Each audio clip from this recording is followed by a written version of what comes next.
विश्वभाषा हिंदी इस YouTube channel पर आप सभी का स्वागत। मैं प्रोफेसर अशोक मरडे। सुनो कहानी श्रृंखला के अंतर्गत आज हम अमरकांत की कहानी डिप्टी कलेक्टरी को सुनने जा रहे हैं।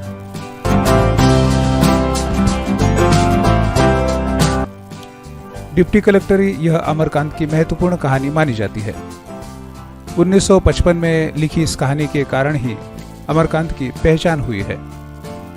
इस कहानी में शकलदी बाबू और उनकी पत्नी जमुना का बेटा नारायण उर्फ बबुआ डिप्टी कलेक्टर की परीक्षा के लिए बैठता है।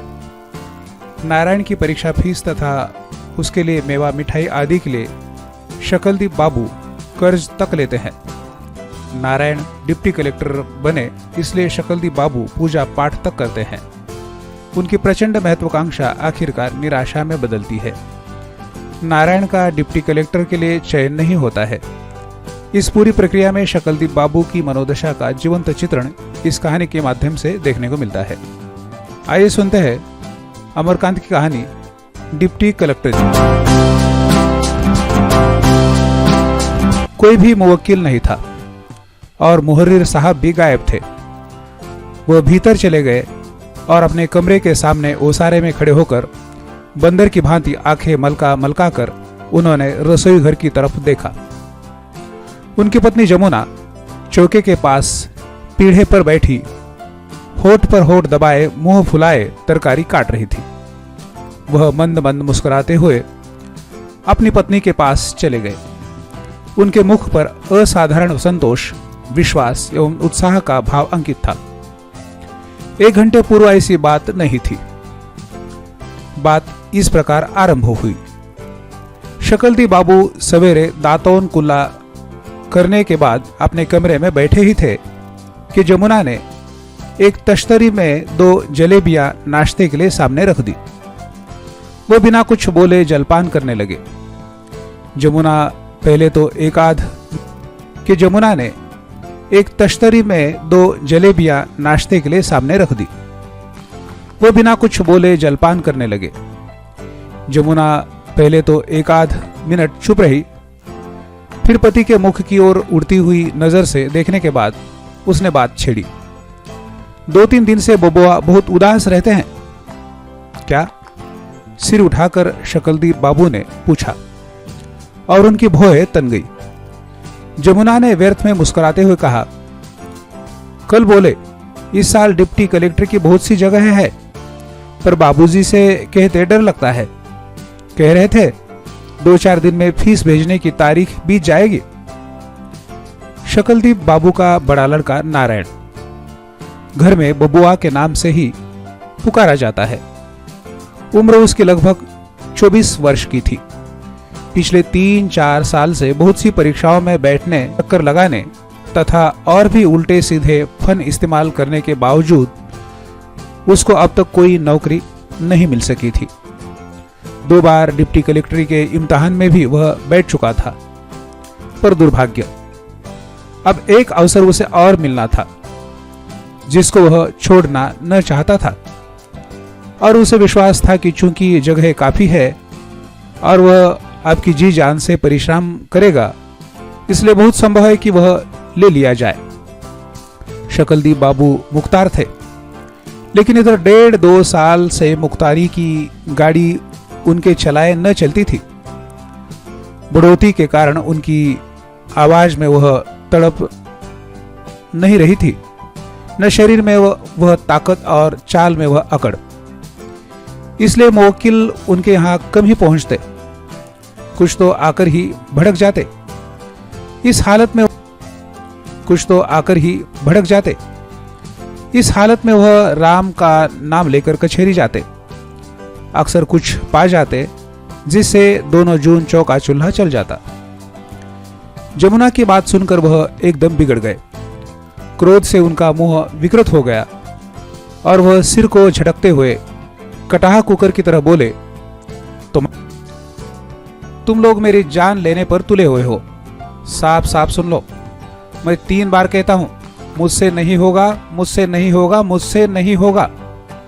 जमुना कुछ न बोली, क्योंकि वह जानती थी कि पति का क्रोध करना स्वाभाविक है। शकलदीप बाबू एक दो क्षण चुप रहे। फिर दाएं हाथ को ऊपर नीचे नचाते हुए बोले, फिर इसकी गारंटी ही क्या है कि इस दफे बाबू साहब ले ही ले जाएंगे? मामूली एजी ऑफिस की क्लर्की में तो पूछे नहीं गए, डिप्टी कलेक्टर में कौन पूछेगा? आप में क्या खूबी है साहब कि आप डिप्टी कलेक्टर हो ही जाएंगे?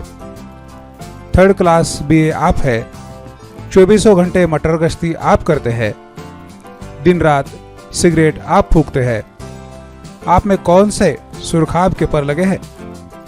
बड़े बड़े बह गए, गधा पूछे कितना पानी। फिर करम करम की बात होती है। भाई समझ लो, तुम्हारे करम में नौकरी लिखी ही नहीं। अरे हाँ, अगर सभी कुकर काशी ही सेवेंगे तो हांडिया कौन चाटेगा? डिप्टी कलेक्टरी, सच पूछो तो डिप्टी कलेक्टर नाम से मुझे घृणा हो गई है। और होठ बिचक गए। जमुना ने अब मृदु स्वर में उनके कथन का प्रतिवाद किया। ऐसी कुभाषा मुंह से नहीं निकालनी चाहिए। हमारे लड़के में दोषी कौन सा है? लाखों में एक है, सब्र की 100 धार। मेरा तो दिल कहता है कि इस बार बबुआ जरूर ले लिए जाएंगे। फिर पहली भूख प्यास का लड़का है, माँ बाप का सुख तो जानता ही नहीं। इतना भी नहीं होगा तो उसका दिल टूट जाएगा। यूं ही न मालूम क्यों हमेशा उदास रहता है। ठीक से खाता पीता नहीं, ठीक से बोलता नहीं, पहले की तरह गाता गुनगुनाता नहीं। न मालूम मेरे लाडले को क्या हो गया है। अंत में उसका गला भर आया और वो दूसरी ओर मुंह करके आंखों में आए आंसुओं को रोकने का प्रयास करने लगी।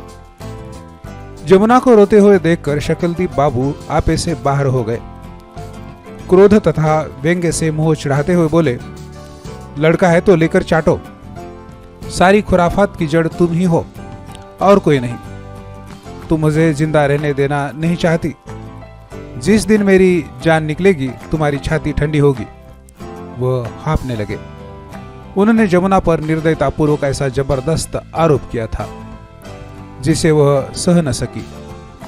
रोती हुई बोली, अच्छी बात है। अगर मैं सारी खुरापत की जड़ हूं तो मैं कमीनी की बच्ची, जो आज से कोई बात रुलाई के मारे वह आगे न बोल सकी और तेजी से कमरे से बाहर निकल गई। शकलदीप बाबू कुछ नहीं बोले, बल्कि वहीं बैठे रहे। मुंह उनका तना हुआ था और गर्दन टेढ़ी हो गई थी। एक आध मिनट तक उसी तरह बैठे रहने के पश्चात वो जमीन पर पड़े अखबार के एक फटे पुराने टुकड़े को उठाकर इस तल्लीनता से पढ़ने लगे जैसे कुछ भी न हुआ हो। लगभग 15-20 मिनट तक वह उसी तरह पढ़ते रहे। फिर अचानक उठ खड़े हुए। उन्होंने लुंगी की तरह लिपटी धोती को खोलकर ठीक से पहन लिया और ऊपर से अपना पारसी कोट डाल लिया, जो कुछ मैला हो गया था और जिसमें 2 चिप्पियां लगी थी, और पुराना पंप शू पहन हाथ में छड़ी ले 1-2 बार खास कर बाहर निकल गए। पति की बात से जमुना के हृदय को गहरा आघात पहुंचा था। शकलदीप बाबू को बाहर जाते हुए उसने देखा, पर वह कुछ नहीं बोली। वह मुंह फुलाए चुपचाप घर के अटरम सटरम काम करती रही। और 1 घंटे बाद भी जब शकलदीप बाबू बाहर से लौटे, उसके पास आकर खड़े हुए, तब भी वह कुछ न बोली, चुपचाप तरकारी काटती रही। शकलदीप बाबू ने खास कर कहा, सुनते हो, ये 150 रुपए रख लो। करीब 100 रुपए बबुआ की फीस में लगेंगे और 50 रुपए अलग रख देना। कोई और काम आ पड़े। जमुना ने हाथ बढ़ाकर रुपए तो अवश्य ले लिए, पर अब भी वह कुछ नहीं बोली। लेकिन शकलदीप बाबू अत्यधिक प्रसन्न थे। उन्होंने उत्साहपूर्ण आवाज में कहा, 100 रुपए बबुआ की फीस के दे देना। आज ही फीस भेज देंगे। होंगे, जरूर होंगे। बबुआ डिप्टी कलेक्टर अवश्य होंगे। कोई कारण नहीं कि वह न लिए जाए। लड़के के जहन में कोई खराबी थोड़े है। राम राम। नहीं, चिंता की कोई बात नहीं। नारायण जी इस बार भगवान की कृपा से डिप्टी कलेक्टर अवश्य होंगे। जमुना अब भी चुप रही। और रुपयों को ट्रंक में रखने के लिए उठकर अपने कमरे में चली गई। शकलदी बाबू अपने कमरे की ओर लौट पड़े, पर कुछ दूर जाकर फिर घूम पड़े और जिस कमरे में जमुना गई थी उसके दरवाजे के सामने आकर खड़े हो गए और जमुना को ट्रंक में रुपए बंद करते हुए देखते रहे। फिर बोले, गलती किसी की नहीं, सारा दोष तो मेरा है। देखो ना, मैं बाप होकर ही कहता हूं कि लड़का नाकाबिल है। नहीं, सारी खुरापत की जड़ मैं ही हूं और कोई नहीं। एक दो क्षण वह खड़े रहे, लेकिन तब भी जमुना ने कोई उत्तर नहीं दिया। तो कमरे में जाकर वह अपने कपड़े उतारने लगे। नारायण ने उसी दिन डिप्टी कलेक्टर की फीस तथा फॉर्म भेज दिए। शकलदी बाबू ने खासकर कहा, सुनते हो, ये 150 रुपए रख लो। करीब 100 रुपए बबुआ की फीस में लगेंगे और 50 रुपए अलग रख देना, कोई और काम आ पड़े। जमुना ने हाथ बढ़ाकर रुपए तो अवश्य ले लिए, पर अब भी वह कुछ नहीं बोली। लेकिन शकलदी बाबू अत्यधिक प्रसन्न थे। उन्होंने उत्साहपूर्ण आवाज में कहा, 100 रुपए बबुआ की फीस के दे देना, आज ही फीस भेज देंगे। होंगे, जरूर होंगे। बबुआ डिप्टी कलेक्टर अवश्य होंगे, कोई कारण नहीं कि वह न लिए जाए। लड़के के जहन में कोई खराबी थोड़े है। राम राम। नहीं, चिंता की कोई बात नहीं। नारायण जी इस बार भगवान की कृपा से डिप्टी कलेक्टर अवश्य होंगे। जमुना अब भी चुप रही और रुपयों को ट्रंक में रखने के लिए उठकर अपने कमरे में चली गई। शकलदी बाबू अपने कमरे की ओर लौट पड़े, पर कुछ दूर जाकर फिर घूम पड़े और जिस कमरे में जमुना गई थी उसके दरवाजे के सामने आकर खड़े हो गए और जमुना को ट्रंक में रुपए बंद करते हुए देखते रहे। फिर बोले, गलती किसी की नहीं, सारा दोष तो मेरा है। देखो ना, मैं बाप होकर ही कहता हूं कि लड़का नाकाबिल है। नहीं, सारी खुरापत की जड़ मैं ही हूं और कोई नहीं। एक दो क्षण वह खड़े रहे, लेकिन तब भी जमुना ने कोई उत्तर नहीं दिया। तो कमरे में जाकर वह अपने कपड़े उतारने लगे। नारायण ने उसी दिन डिप्टी कलेक्टर की फीस तथा फॉर्म भेज दिए। दूसरे दिन आदत के प्रातःकाल ही शकलदी बाबू की नींद उचट गई। वह हड़बड़ाकर आंखें मलते हुए उठ खड़े हुए और बाहर ओसारे में आकर चारों ओर देखने लगे। घर के सभी लोग निद्रा में निमग्न थे। सोए हुए लोगों की सांसों की आवाज और मच्छरों की भन-भन सुनाई दे रही थी। चारों ओर अंधेरा था, लेकिन बाहर के कमरे में धीमी रोशनी आ रही थी। शकलदी बाबू चौंक पड़े और पैरों को दबाए कमरे की ओर बढ़े। उनकी उम्र 50 के ऊपर होगी। वो गोरे, नाटे और दुबले पतले थे। उनके मुख पर अनगिनत रेखाओं का जाल बुना था और उनकी बाहों तथा गर्दन पर चमड़े झूल रहे थे। दरवाजे के पास पहुंचकर उन्होंने पंजे के बल खड़े हो होठ दबाकर कमरे के अंदर झांका। उनका लड़का नारायण मेज पर रखी लालटेन के सामने सिर झुकाए ध्यानपूर्वक कुछ पढ़ रहा था। शकलदी बाबू कुछ देर तक आंखों को साश्चर्य फैलाकर अपने लड़के को देखते रहे। जैसे किसी आनंददायी रहस्य का उन्होंने अचानक पता लगा लिया हो। फिर वह चुपचाप धीरे से पीछे हट गए और वहीं खड़े होकर जरा मुस्कुराए और फिर दबे पांव धीरे धीरे वापस लौटे और अपने कमरे के सामने ओसारे के किनारे खड़े होकर आसमान को उत्सुकतापूर्वक निहारने लगे। उनकी आदत 6, साढ़े 6 बजे से पहले उठने की नहीं थी, लेकिन आज उठ गए थे तो मन अप्रसन्न नहीं हुआ। आसमान में तारे अब भी चटक दिखाई दे रहे थे और बाहर के पेड़ों को हिलाती हुई और खपड़े को स्पर्श करके आंगन में न मालूम किस दिशा से आती जाती हवा उनको आनंदित एवं उत्साहित कर रही थी। वह पुनः मुस्कुरा पड़े और उन्होंने धीरे से फुसफुसाया, चलो अच्छा ही है। और अचानक उनमें न मालूम कहां का उत्साह आ गया। उन्होंने उसी समय ही दातून करना शुरू कर दिया। इन कार्यों से निपटने के बाद भी अंधेरा ही रहा तो बाल्टी में पानी भरा और उसे गुसल खाने में ले जाकर स्नान करने लगे। स्नान से निवृत्त होकर जब वह बाहर निकले तो उनके शरीर में एक अपूर्व ताजगी तथा मन में एक अवर्णनीय उत्साह था। यद्यपि उन्होंने अपने सभी कार्य चुपचाप करने की कोशिश की थी तो भी देह दुर्बल होने के कारण कुछ खटपट हो गई, जिसके परिणाम स्वरूप उनकी पत्नी की नींद खुल गई। जमुना को तो पहले चोर ओर का संदेह हुआ, लेकिन उसने झटपट आकर जब देखा तो आश्चर्यचकित हो गई।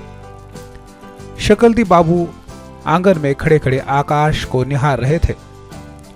जमुना ने चिंतातुर स्वर में कहा, इतनी जल्दी स्नान की क्या जरूरत थी? इतना सवेरे तो कभी भी नहीं उठा जाता था। कुछ हो हवा गया तो? शकलदी बाबू झेप गए। झूठी हंसी हंसते हुए बोले, धीरे धीरे बोलो भाई, बबुआ पढ़ रहे हैं। जमुना बिगड़ गई। धीरे धीरे क्यों बोलूं? इसी लक्षण से परसाल बीमार पड़ गया था।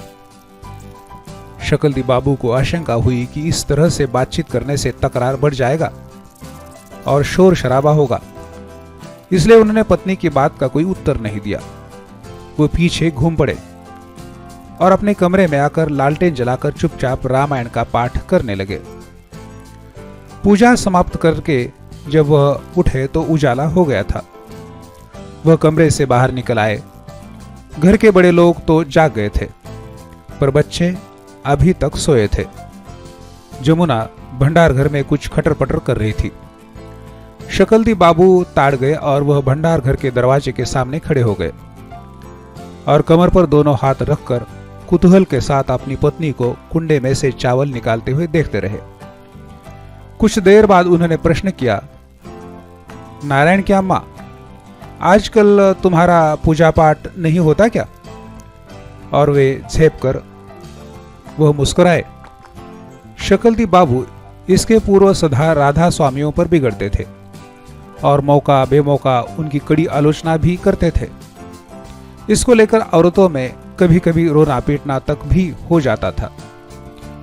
इसलिए आज भी जब शकलदी बाबू ने पूजा पाठ की बात की तो जमुना ने समझा कि वह व्यंग्य कर रहे हैं। उसने भी प्रत्युत्तर दिया, हम लोगों को पूजा पाठ से क्या मतलब? हमको तो नरक में ही जाना है। जिसको सरक जाना हो वह करे। लो, बिगड़ गई। शकलदी बाबू मंद मंद मुस्कुराते हुए झट से बोले, अरे मैं मजाक थोड़े कर रहा था, मैं बड़ी गलती पर था। राधा स्वामी तो बड़े प्रभावशाली देवता है। जमुना को राधा स्वामी को देवता कहना बहुत बुरा लगा और वह तिनक कर बोली, राधा स्वामी को देवता कहते हैं? वह तो परमपिता परमेश्वर है। उनका लोक सबसे ऊपर है। उनके नीचे ही ब्रह्मा, विष्णु और महेश के लोग आते हैं। ठीक है, लेकिन कुछ पूजा पाठ भी करोगी? सुनते हैं सच्चे मन से राधा स्वामी की पूजा करने से सभी मनोरथ सिद्ध हो जाते हैं। शकलदी बाबू उत्तर देकर कांपते होठों से मुस्कुराने लगे। जमुना ने पुनः भूल सुधार किया, इसमें दिखाना थोड़े होता है। मन में नाम ले लिया जाता है, सभी मनोरथ बन जाते हैं और मरने के बाद आत्मा परम पिता में मिल जाती है, फिर 84 नहीं भुगतना पड़ता। शकलदी बाबू ने सोत्साह कहा, ठीक है, बहुत अच्छी बात है। जरा और सवेरे उठकर नाम ले लिया करो। सुबह नहाने से तबीयत दिन भर साफ रहती है। कल से तुम भी शुरू कर दो। मैं तो अभागा था कि मेरी आंखें आज तक बंद रही। खैर, कोई बात नहीं, अब भी कुछ नहीं बिगड़ा। कल से तुम भी सवेरे 4 बजे उठ जाना। उनको भय हुआ कि जमुना कहीं उनके प्रस्ताव का विरोध न करे, इसलिए इतना कहने के बाद वह पीछे घूमकर खिसक गए। लेकिन अचानक कुछ याद करके वह लौट पड़े। पास आकर उन्होंने पत्नी से मुस्कुराते हुए पूछा, बबुआ के लिए नाश्ते का इंतजाम क्या करोगी? जो रोज होता है वही होगा, और क्या होगा? उदासीनता पूर्वक जमुना ने उत्तर दिया। ठीक है, लेकिन आज हलवा क्यों नहीं बना लेती? घर का बना सामान अच्छा होता है, और कुछ मेवे मंगा लो। हलवे के लिए घी नहीं है, फिर इतने पैसे कहाँ है? जमुना ने मजबूरी जाहिर की। 50 रुपए तो बचे हैं ना, उसमें से खर्च करो। अन्न जल का शरीर, लड़के को ठीक से खाने पीने का न मिलेगा तो वो इम्तिहान क्या देगा? रुपए की चिंता मत करो, मैं अभी जिंदा हूं। इतना कहकर शकलदी बाबू ठहाका लगाकर हंस पड़े। वहां से हटने से पूर्व वह पत्नी को यह भी हिदायत देते गए, एक बात और करो, तुम लड़के लोगों से डांट कर कह देना कि वह बाहर के कमरे में जाकर बाजार न लगाए, नहीं तो मार पड़ेगी। हाँ, पढ़ने में बाधा पहुंचेगी। दूसरी बात यह कि बबुआ से कह देना वह बाहर के कमरे में बैठकर इत्मीनान से पढ़े, मैं बाहर सहन में बैठ लूंगा। शकलदी बाबू सवेरे 1-1.5 घंटे बाहर के कमरे में बैठते थे। वहां वह मुवक्किलों के आने की प्रतीक्षा करते और उन्हें समझाते बुझाते। और वह उस दिन सचमुच ही मकान के बाहर पीपल के पेड़ के नीचे, जहां पर्याप्त छाया रहती थी, एक मेज और कुर्सियां लगाकर बैठ गए। जान पहचान के लोग वहां से गुजरे तो उन्हें वहां बैठे देखकर आश्चर्य हुआ। जब सड़क से गुजरते हुए बब्बन लाल पेशकार ने उनसे पूछा कि भाई साहब, आज क्या बात है, तो उन्होंने जोर से चिल्लाकर कहा कि भीतर बड़ी गर्मी है, और उन्होंने जोकर की तरह मुंह बना दिया और अंत में ठहाका मारकर हंस पड़े, जैसे ही कोई बहुत बड़ा मजाक कर दिया हो। शाम को जहां रोज वह पहले ही कचहरी से आ जाते थे, उस दिन देर से लौटे। उन्होंने पत्नी के हाथ में 4 रुपए तो दिए ही, साथ ही 2 सेब तथा कैंची सिगरेट के 5 पैकेट भी बढ़ा दिए। सिगरेट क्या है? जमुना ने आश्चर्य पूछा। तुम्हारे लिए है, शकलदी बाबू ने धीरे से कहा और दूसरी ओर देखकर मुस्कुराने लगे, लेकिन उनका चेहरा शर्म से कुछ तमतमा गया। जमुना ने माथे पर की साड़ी को नीचे खींचते हुए कहा, कभी सिगरेट पी भी है कि आज ही पीऊंगी? इस उम्र में मजाक करते लाज नहीं आती? शकलदी बाबू कुछ बोले नहीं और थोड़ा मुस्कुराकर इधर उधर देखने लगे। फिर गंभीर होकर उन्होंने दूसरी ओर देखते हुए धीरे से कहा, बुबुआ को दे देना, और वो तुरंत वहां से चलते बने।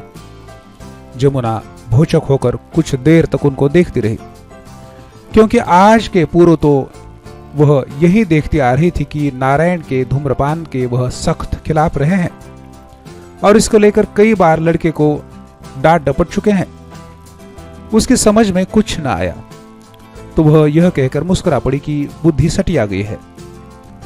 नारायण दिन भर पढ़ने लिखने के बाद टहलने गया हुआ था। शकलदी बाबू जल्दी से कपड़े बदलकर हाथ में झाड़ू ले बाहर के कमरे में जा पहुंचे। उन्होंने धीरे धीरे कमरे को अच्छी तरह से झाड़ा बुहारा। इसके बाद नारायण की मेज को साफ किया तथा मेज पोश को जोर जोर से कई बार झाड़ फटक कर सफाई के साथ उस पर बिछा दिया। अंत में नारायण की चारपाई पर पड़े बिछौने को खोलकर उसमें की एक एक चीज को झाड़ फटकार कर यत्नपूर्वक बिछाने लगे। इतने में जमुना ने आकर देखा तो मृदु स्वर में कहा, कचहरी से आने पर यही काम रह गया है क्या? बिछौना तो रोज ही बिछ जाता है और कमरे की मेहरीन सफाई कर ही देती है। अच्छा ठीक है, मैं अपनी तबीयत से कर रहा हूं, लेकिन कोई जबरदस्ती थोड़ी है।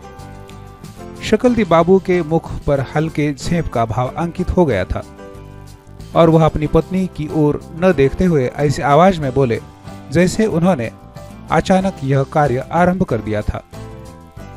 और जब इतना कर ही लिया है तो बीच में छोड़ने से क्या लाभ, पूरा ही कर ले।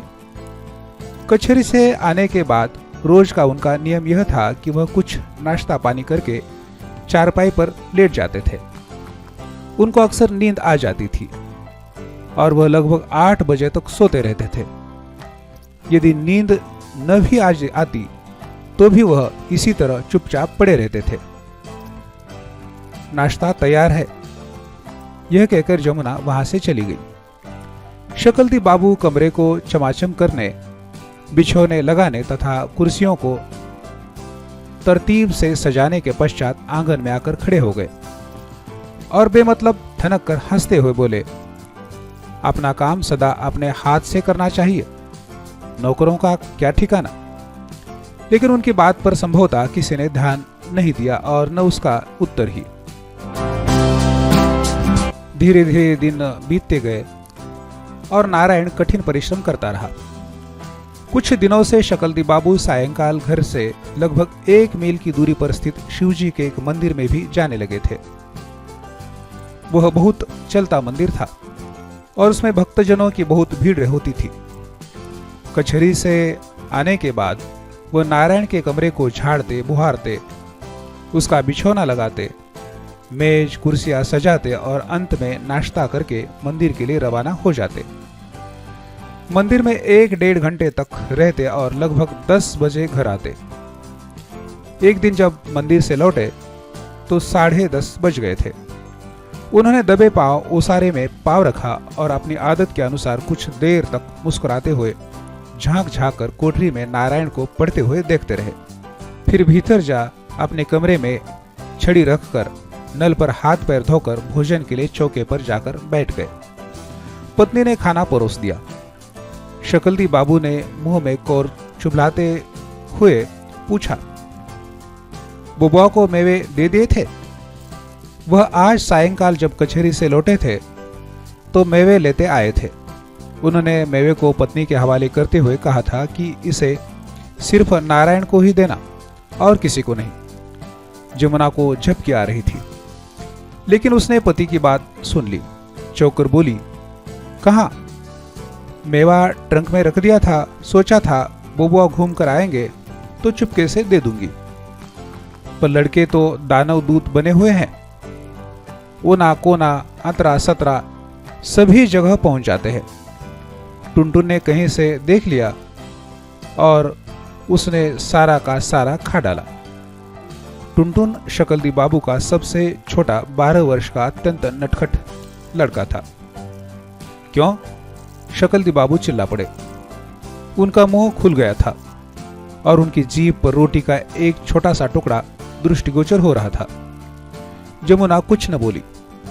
अब शकलदी बाबू ने गुस्से में पत्नी को मुंह चढ़ाते हुए कहा, खा गया, खा गया। तुम क्यों न खा गई?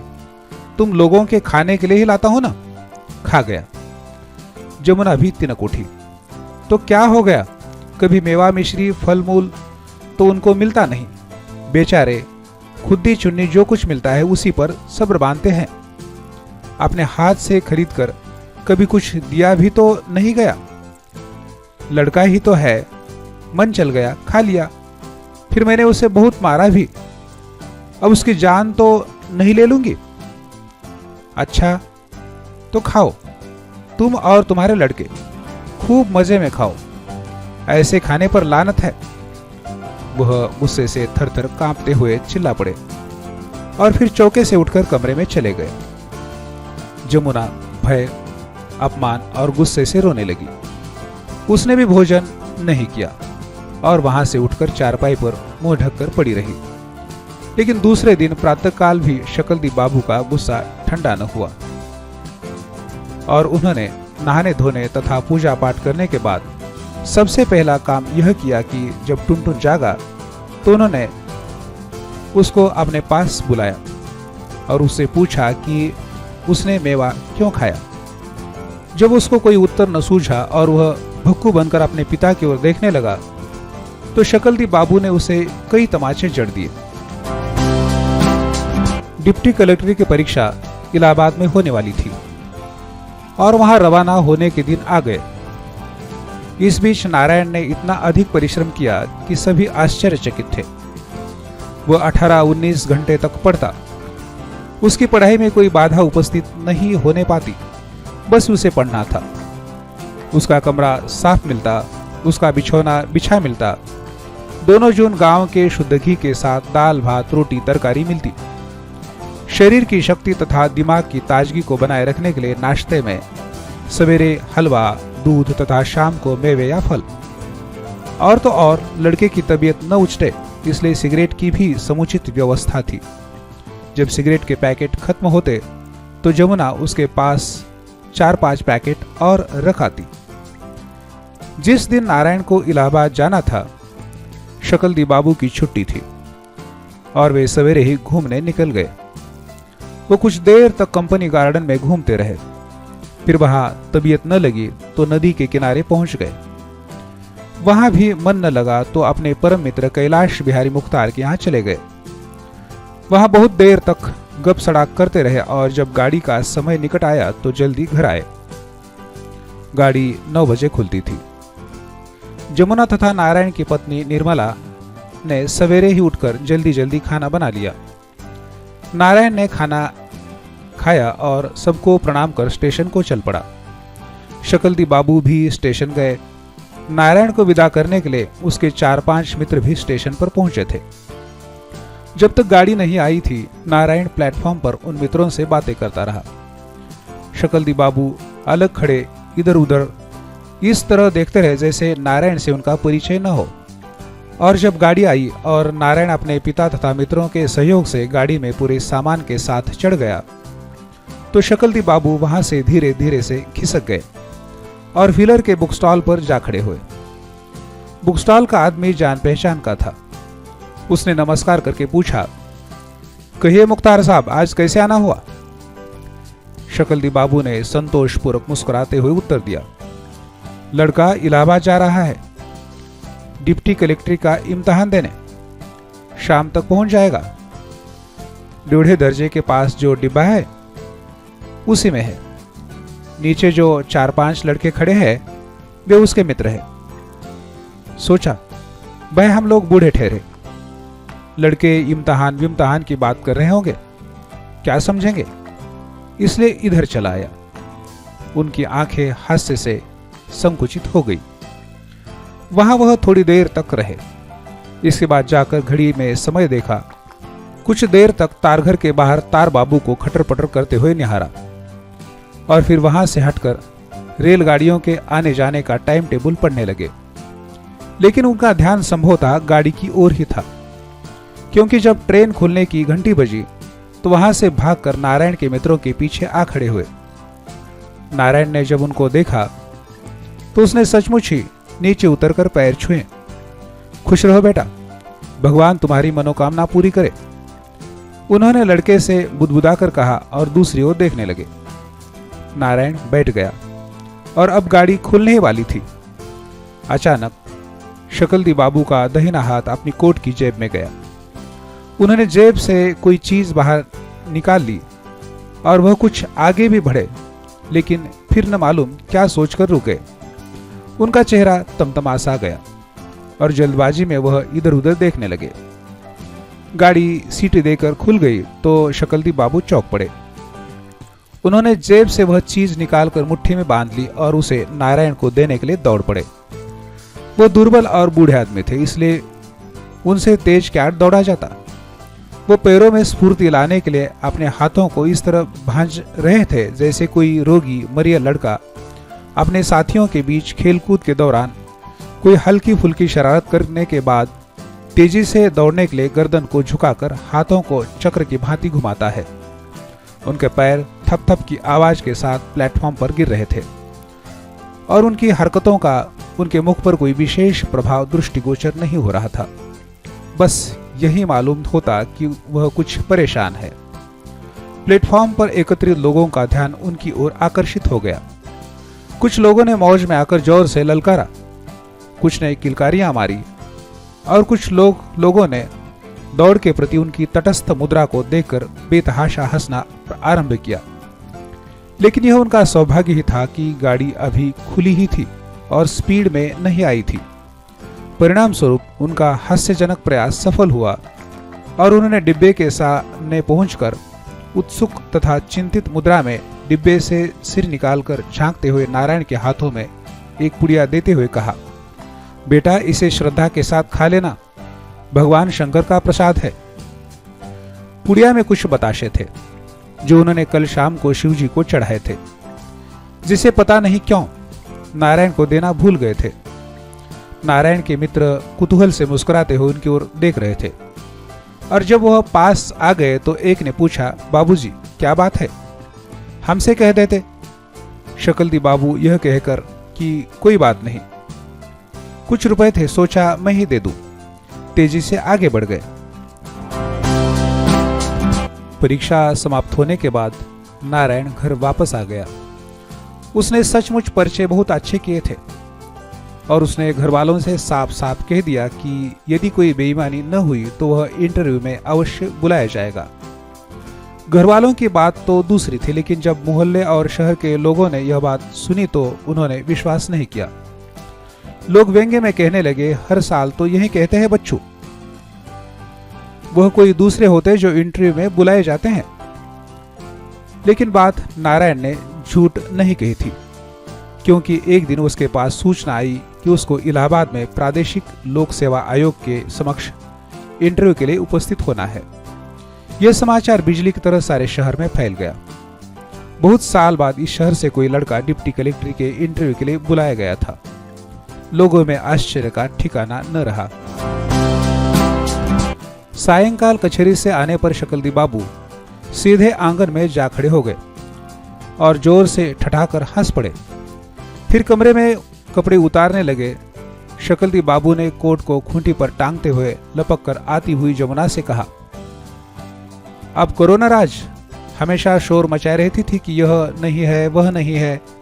यह मामूली बात नहीं है कि बबुआ इंटरव्यू में बुलाए गए हैं, आया ही समझो। जब आ जाए तभी ना, जमुना ने कंजूसी से मुस्कुराते हुए कहा। शकलदी बाबू थोड़ा हंसते हुए बोले, तुमको अब भी संदेह है? लो, मैं कहता हूं कि बबुआ जरूर आएंगे, जरूर आएंगे। नहीं आए तो मैं अपनी मूछें मुड़वा दूंगा। और कोई कहे या न कहे, मैं तो इस बात को पहले से ही जानता हूं। अरे मैं ही क्यों, सारा शहर यही कहता है। अंबिका बाबू वकील मुझे बधाई देते हुए बोले, इंटरव्यू में बुलाए जाने का मतलब यह है कि अगर इंटरव्यू थोड़ा भी अच्छा हो गया तो चुनाव निश्चित है। मेरी नाक में दम था, जो भी सुनता बधाई देने चला आता। मोहल्ले के लड़के भी मुझे आकर बधाई दे गए हैं। जानकी, कमल और गौरी तो अभी अभी गए हैं। जमुना ने स्वप्निल आंखों से अपने पति को देखते हुए सूचना दी।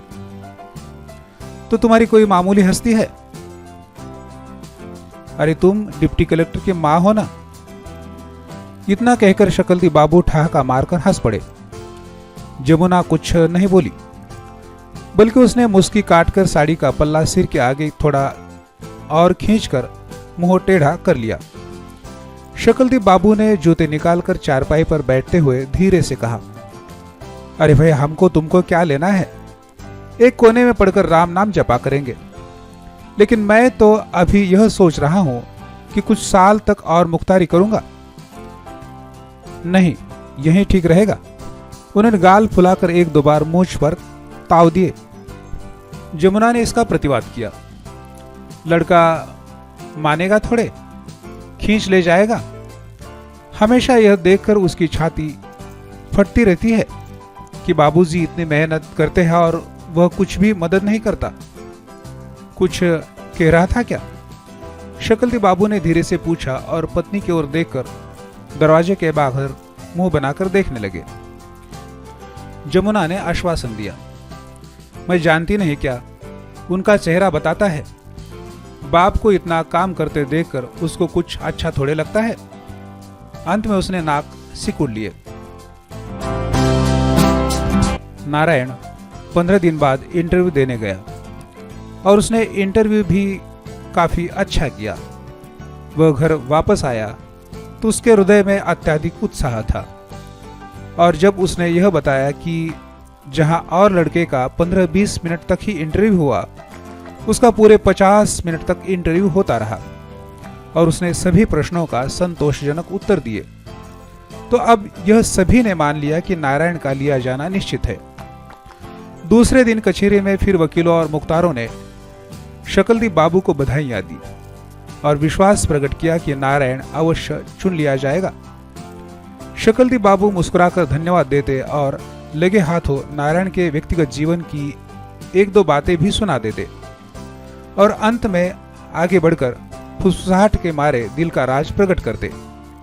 आपसे कहता हूं, पहले मेरे मन में शंका थी, शंका क्या 16 आने शंका थी, लेकिन आप लोगों की दुआ से अब वह दूर हो गई है। जब वह घर लौटे तो नारायण, गौरी और कमल दरवाजे के सामने खड़े बातें कर रहे थे। नारायण इंटरव्यू के संबंध में कुछ बता रहा था। वह अपने पिताजी को आता देखकर धीरे धीरे बोलने लगा। शकलदी बाबू चुपचाप वहां से गुजर गए, लेकिन 2-3 गज ही आगे गए होंगे कि गौरी की आवाज उनको सुनाई पड़ी। अरे तुम्हारा हो गया, अब तुम मौज करो। इतना सुनते शकलदी बाबू घूम पड़े और लड़कों के पास आकर उन्होंने पूछा, क्या? उनकी आंखें संकुचित हो गई थी और उनकी मुद्रा ऐसी हो गई थी जैसे किसी महफिल में जबरदस्ती घुस आए हो। लड़के एक दूसरे को देखकर शिष्टतापूर्वक होठों में मुस्कुराए। फिर गौरी ने अपने कथन को स्पष्ट किया। मैं कह रहा था नारायण से बाबूजी कि उनका चुना जाना निश्चित है। शकलदी बाबू ने सड़क से गुजरती हुई एक मोटर को गौर से देखने के बाद धीरे धीरे कहा, जहां एक से एक धुरंधर लड़के पहुंचते हैं, सबसे तो 20 मिनट की इंटरव्यू होता है, पर इससे पूरे 50 मिनट। अगर नहीं लेना होता तो 50 मिनट तक तंग करने की क्या जरूरत थी? 5-10 मिनट पूछताछ करके। गौरी ने सिर हिलाकर उनके कथन का समर्थन किया और कमल ने कहा, पहले का जमाना होता तो कहा भी नहीं जा सकता, लेकिन अब तो बेईमानी उतनी नहीं होती होगी। शकलदी बाबू ने आंखें संकुचित करके हल्की फुल्की आवाज में पूछा, बेईमानी नहीं होती ना? हाँ, अब उतनी नहीं होती।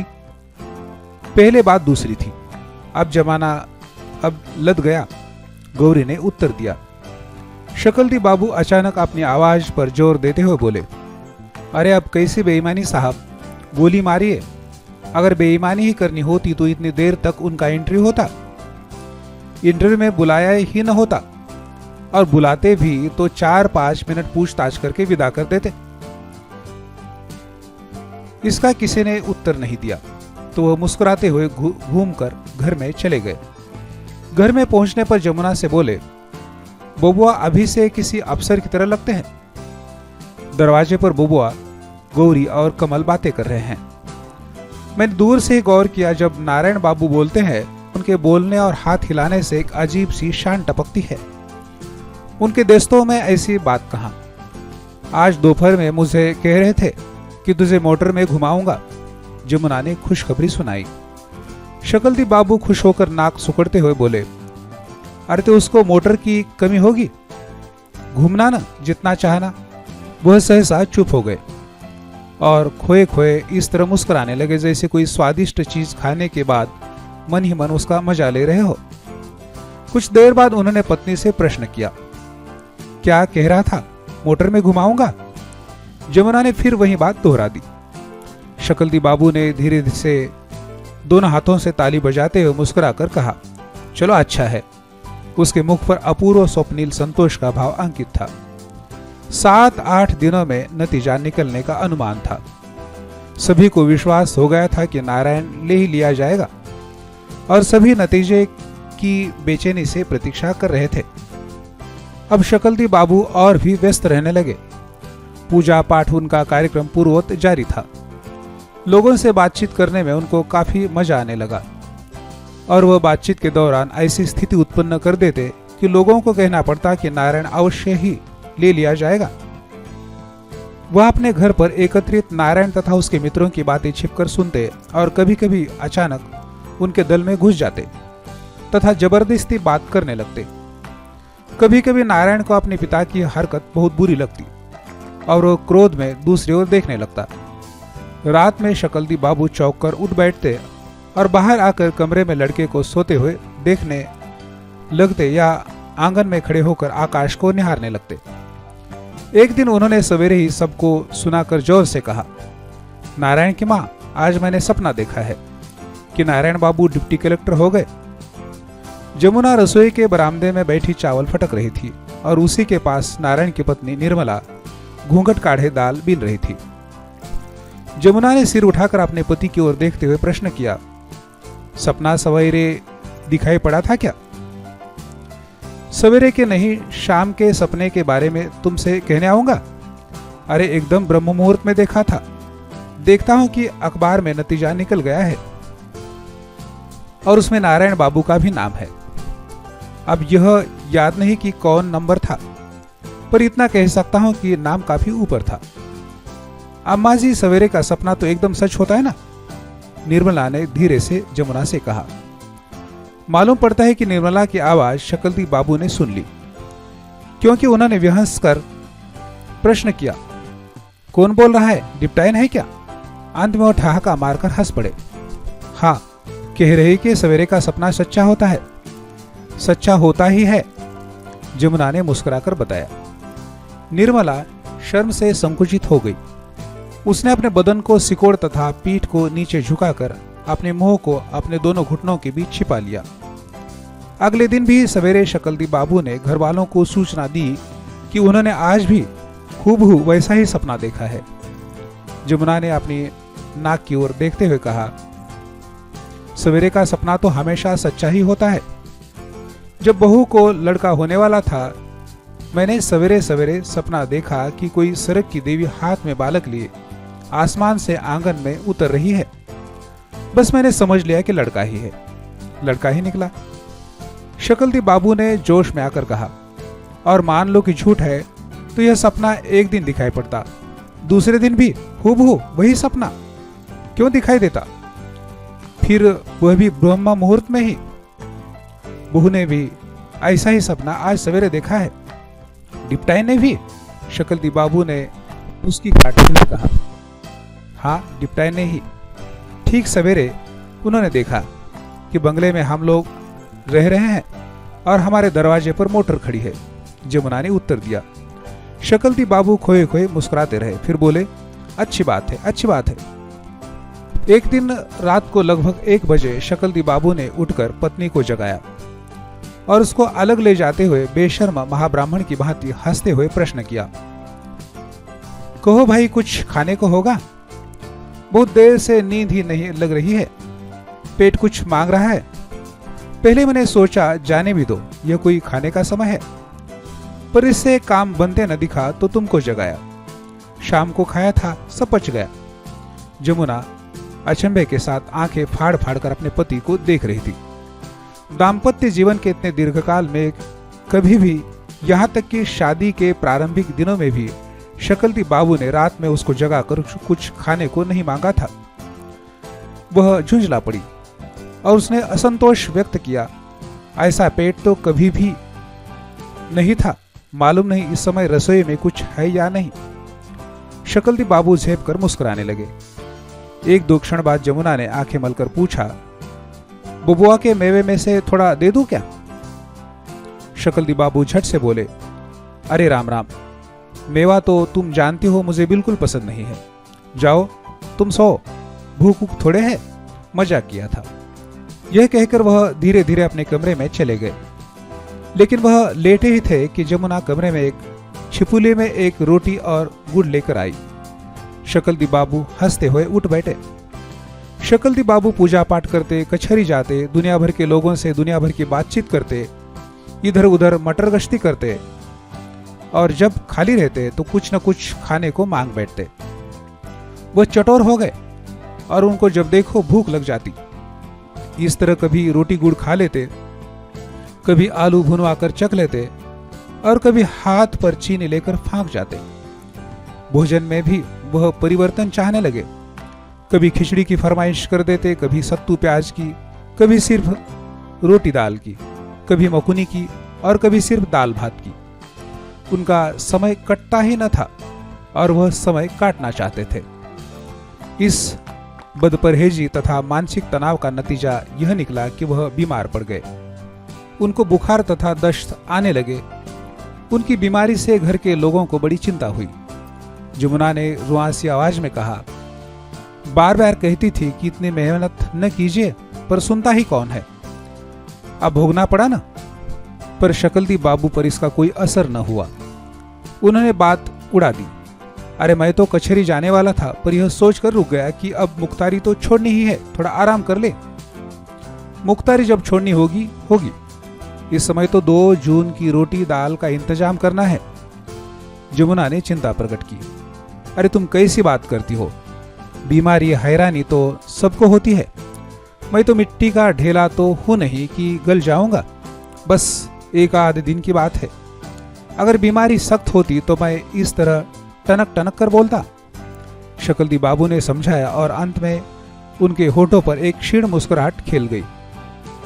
वह दिन भर बेचैन रहे, कभी लेटते, कभी उठ बैठते और कभी बाहर निकलकर टहलने लगते, लेकिन दुर्बल इतने हो गए थे कि 5-10 कदम चलते ही थक जाते और फिर कमरे में आकर लेटे रहते।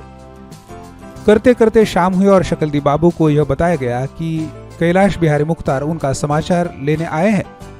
तो वह उठ बैठे और झटपट चादर ओढ़ हाथ में छड़ी ले पत्नी के लाख मना करने पर भी बाहर निकल आए। दस्त तो बंद हो गया, पर बुखार अभी था और इतने ही समय में वह चिड़चिड़े हो गए थे। कैलाश बिहारी ने उनको देखते ही चिंतातुर स्वर में कहा, अरे तुम कहां बाहर आ गए, मुझे भीतर बुला लेते। शकलदी बाबू चारपाई पर बैठ गए और क्षीण हंसी हंसते हुए बोले, अरे मुझे कुछ हुआ थोड़े है, सोचा आराम करने की ही आदत डालूं। यह कहकर वह अर्थपूर्ण दृष्टि से अपने मित्र को देखकर मुस्कुराने लगे।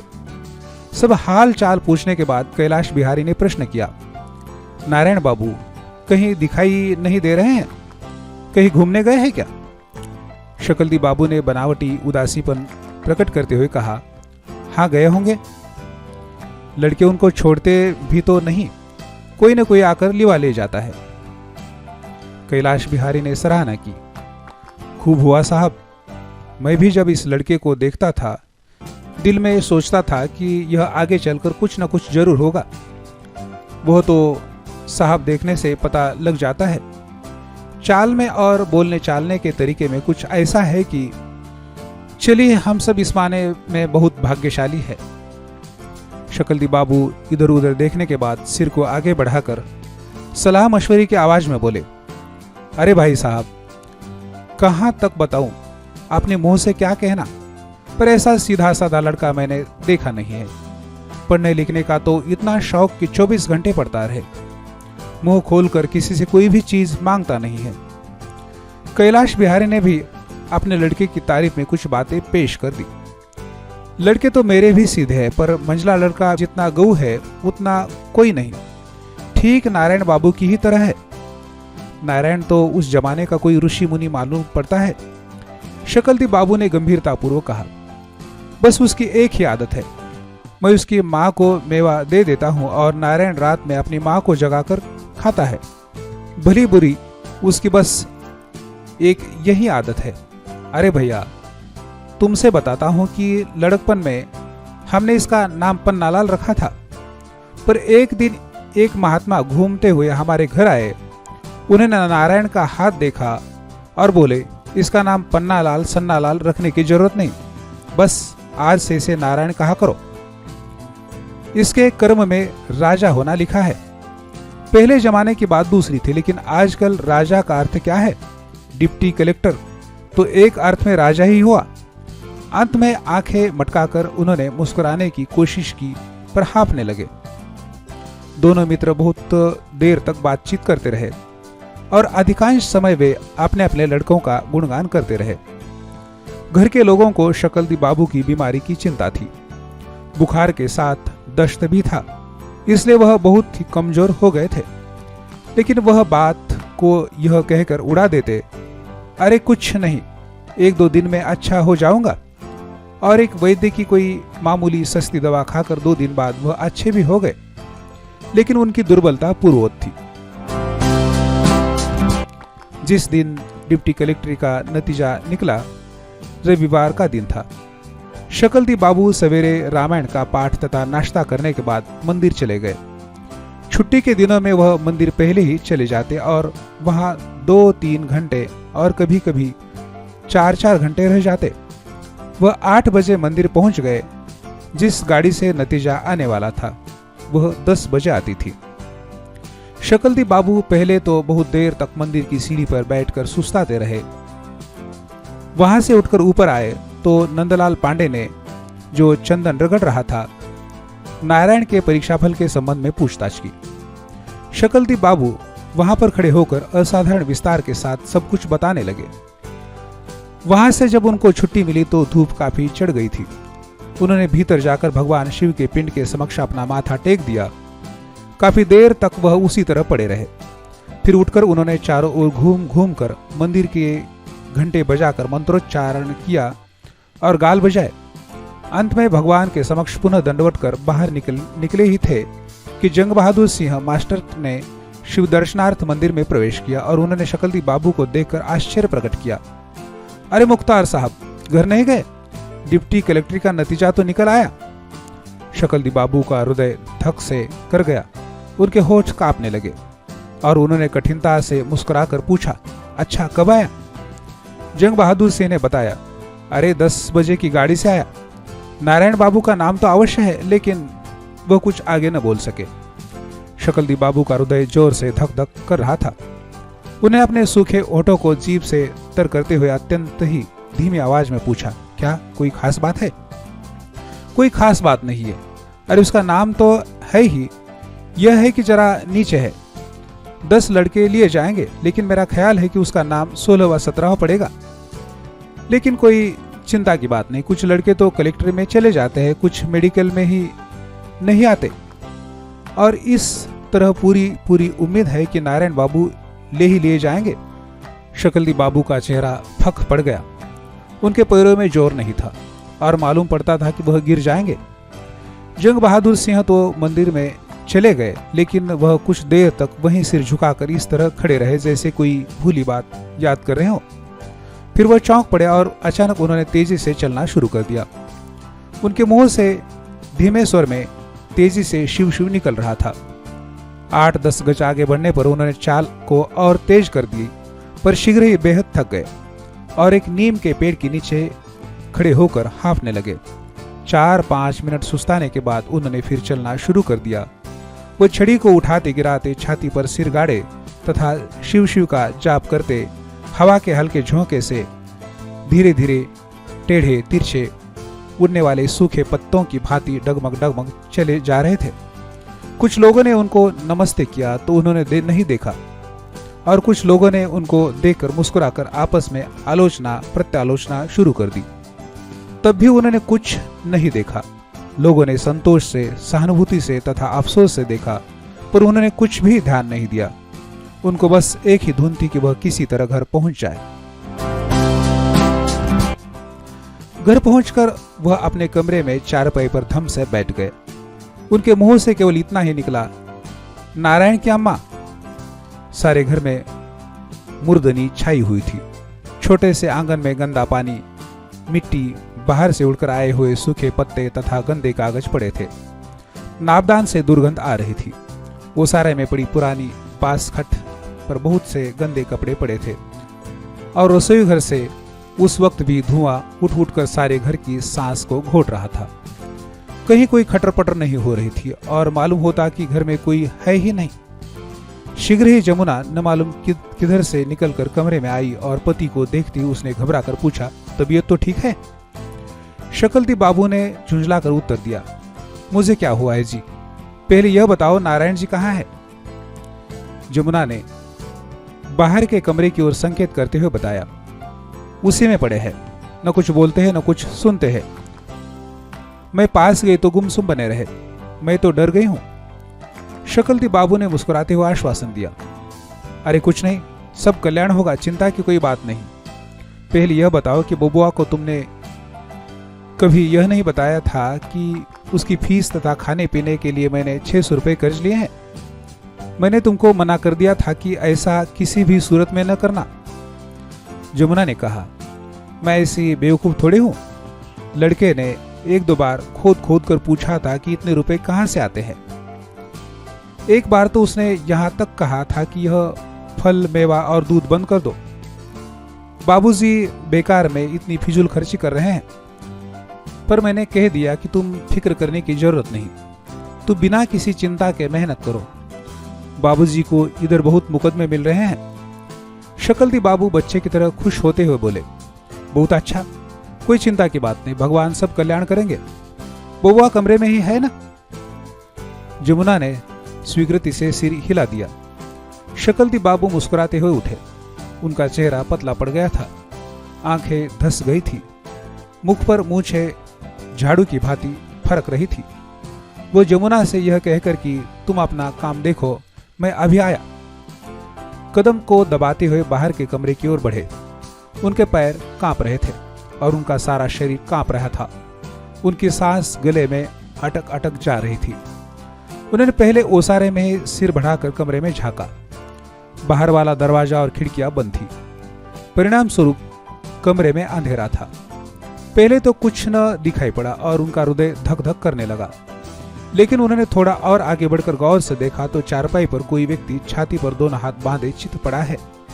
वह नारायण ही था। वह धीरे धीरे चोर की भांति पैरों को दबाकर कमरे में दाखिल हुए। उनके चेहरे पर अस्वाभाविक विश्वास की मुस्कुराहट थिरक रही थी। वो मेज के पास पहुंचकर चुपचाप खड़े हो गए और अंधेरे में ही किताब उलटने पुलटने लगे।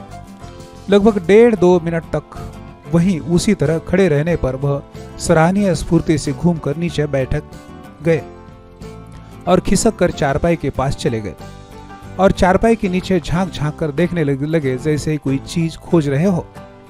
तत्पश्चात पास में रखी नारायण की चप्पल को उठा लिया और 1-2 क्षण उसको उलटने पुलटने के पश्चात उसको धीरे से वहीं रख दिया। अंत में वह सांस रोककर धीरे धीरे इस तरह उठने लगे जैसे कोई चीज खोजने आए थे, लेकिन उसमें असफल हो चुपचाप वापस लौट रहे हो। खड़े होते समय वह अपना सिर नारायण के मुख के निकट ले गए और उन्होंने नारायण को आंखें फाड़ फाड़ कर गौर से देखा। उसकी आंखें बंद थी और वो चुपचाप पड़ा हुआ था, लेकिन किसी प्रकार की आहट, किसी प्रकार का शब्द नहीं सुनाई दे रहा था। शकलदी बाबू एकदम डर गए और उन्होंने कांपते हृदय से अपना बायां कान नारायण के मुख के बिल्कुल नजदीक कर दिया और उस समय उनकी खुशी का ठिकाना न रहा जब उन्होंने लड़के की सांस को नियमित रूप से चलते पाया। वो चुपचाप जिस तरह आए थे उसी तरह बाहर निकल गए। पता नहीं कब से जमुना दरवाजे पर खड़ी चिंता के साथ भीतर झांक रही थी। उसने पति का मुंह देखा और घबरा कर पूछा, क्या बात है? आप ऐसा क्यों कर रहे हैं? मुझे बड़ा डर लग रहा है। शकलदी बाबू ने इशारे से उसको बोलने से मना किया और फिर उसको संकेत से बुलाते हुए अपने कमरे में चले गए। जमुना ने कमरे में पहुंचकर पति को चिंतित एवं उत्सुक दृष्टि से देखा। शकलदी बाबू ने गदगद स्वर में कहा, बबुआ सो रहे हैं? वह आगे कुछ न बोल सके। उनकी आंखें भर आई थी। वो दूसरी ओर देखने लगे। तो मित्रों, यह थी अमरकांत की कहानी डिप्टी कलेक्टरी। निश्चित रूप से आपको यह कहानी पसंद आई होगी। आप इसी तरह की कहानियां सुनना चाहते हैं तो इस चैनल को लाइक, शेयर और सब्सक्राइब करना न भूलें।